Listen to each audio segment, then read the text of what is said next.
So leaving episode 5 of The Faraway Paladin, I really have to commend once again this author and studio with how they're portraying the emotions with subtle facial reactions or the redness around his nose because Will's been crying and feeling emotional, to the just absolute quality of how the gods and religion is such a crucial point to a story which really shouldn't need to be something that's highlighted in praise, but so many times the idea of faith when they write it into their stories is just the most bare bones thing, the most minimum check note formula. But here, just from the idea of Mary and how her goddess, the person, the mother that she's prayed to, never was punishing her. She was just giving her what she wanted. The fact that because Mary felt like she needed to be punished, she did, but no one's gonna shrug off someone so devoted because that's not in her character.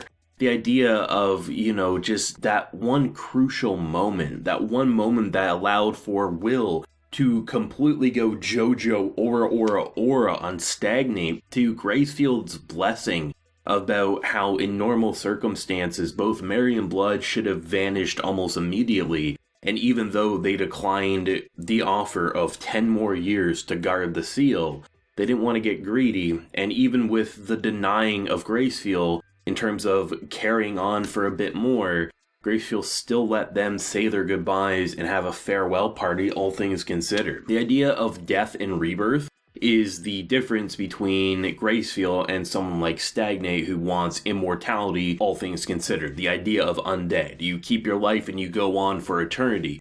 And there's obviously the debate, and I saw the debate all across the internet about how Stagnate's not actually evil, it's just a different beliefs of Gracefield. Absolutely true. But for most humans, it's been a very common thought process, and debate all throughout history. Stories have used the idea of immortality versus reincarnation and which one would you prefer. And most people tend to side with, if you have to pick one over the other, tends to be reincarnation, given the fact that if you don't die and you never have a risk of death, your life will get very stale, and then in return, you'll never have to fear, basically things will just be the same. They won't grow, and in return, you could very well end up in a corrupted mindset. It's not that Stagnate's some evil to destroy all people, no, it's just more of a different belief, which is true. But the idea of death and rebirth, while in theory they're kind of similar, that the person's soul just begins anew in someone else, it is different because there will be new struggles, and those struggles come with growth and reward, because the whole reason we in our day-to-day life can feel pleasure is because, we have to get up. We have to either go to a job we don't want to, or we have to, suffer through some bullshit throughout the year. But when we get that relaxation, it feels great. But if you could just relax for eternity, eventually it would grow stale. So that's why there's a very clear difference between people who want the kind of Gracefield death and rebirth versus Stagnate, who very much is join me and live forever, because really the wear and tear on Stagnate's face versus, someone who's very holy like Gracefield, I definitely think you can see the difference in wear and tear. And it's interesting because this episode, it seemed like the community, myself included, very much felt like Will would end up seeing his father, his mother, and his grandfather die this episode. That's what I was waiting for this episode. So when he won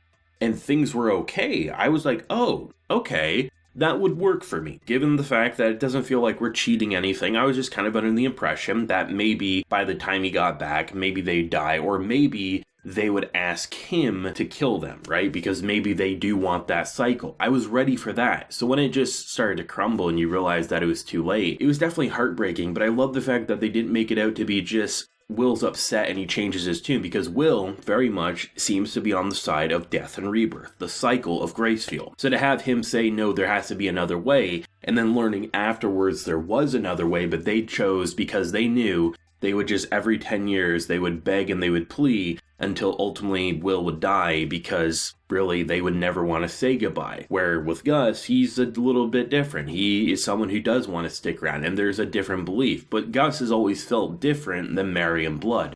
So it totally makes sense in their characters to feel two different things, and the idea that because Gracefield isn't as worshipped outside of basically where we're at, it's going to be up to Will over the next 10 years to not only spread her blessings and teachings, but find a way to deal with the High King's Steel, which is something that's going to be a really interesting journey, especially whenever I probably jump onto the novels, because, I mean, even if they get another core, I mean, it's unlikely we'll see a full adaptation of this show. I mean, fingers crossed that we do, but if not, I mean, there's no way I don't jump aboard this story, because the author, with how passionate, talking with anime fans with multiple languages, to just the quality and passion behind this story, it's hard not to want to see the full thing unfold. And I really appreciate that the way they're using the concept of reincarnation and eternal life and gods, and how, you know, even with stuff like Greek and Roman mythology, you know, the gods of the underworlds, right? They're not necessarily always portrayed as evil in every single story, but more so a different opinion of what the concept should be for humans. And the fact that the gods in this show, they don't feel like they're one-dimensional, just I'm going to destroy or I'm going to force everyone to be in my army. It's very much a difference of beliefs, which is, if you're going to have multiple gods, is how it should be written. That's why I've always loved Egyptian, Roman, Greek mythologies, because they really understand how to portray it differently, which is why some gods like the others and hate the others, and they just very much have different opinions on how humans should evolve and grow. I'm really glad that they actually showed us after the credits there, because the episode ended around 17-ish minutes in, and then the credits played, so it was like 18 and a half, 19 minutes, but there's still 5 minutes left. What are they going to show?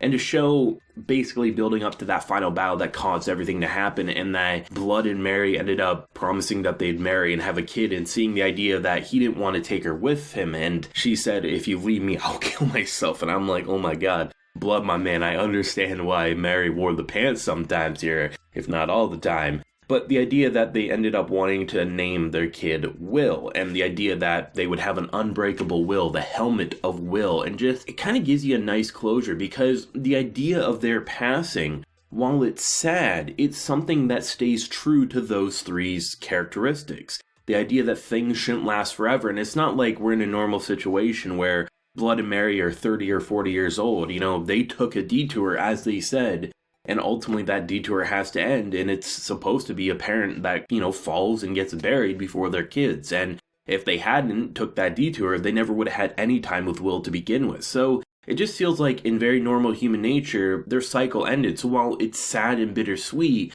it's not something that feels like it was a betrayal. And as for Gus carrying on, the grandpa, the one who always pokes fun, thinking that his grandson wants him to go 6 feet under, to then even the naming, and then how, because Gus means so much, adding the G because Gus for his initial for his middle name, is just, it feels like a perfect closure of a prologue, and that the journey is now getting started, and we really didn't rush to get here. I really feel like most anime studios and production committees, longest, would have let this be 3 episodes long, not 5, and I think that's why the author of the Faraway Paladin seems so happy every time an anime episode ends, because it definitely is a quality adaptation for sure, and a gold standard of what isekai story should be. Let me know your thoughts and feelings though down below, favorite point, and what do you hope to see with the journey now that we're kicking it off with at least 7 more episodes before we cross our fingers and hope for a season 2. Leave a like if you enjoyed, and subscribe if you're new around here. Since next time everyone, please take care and have a good one.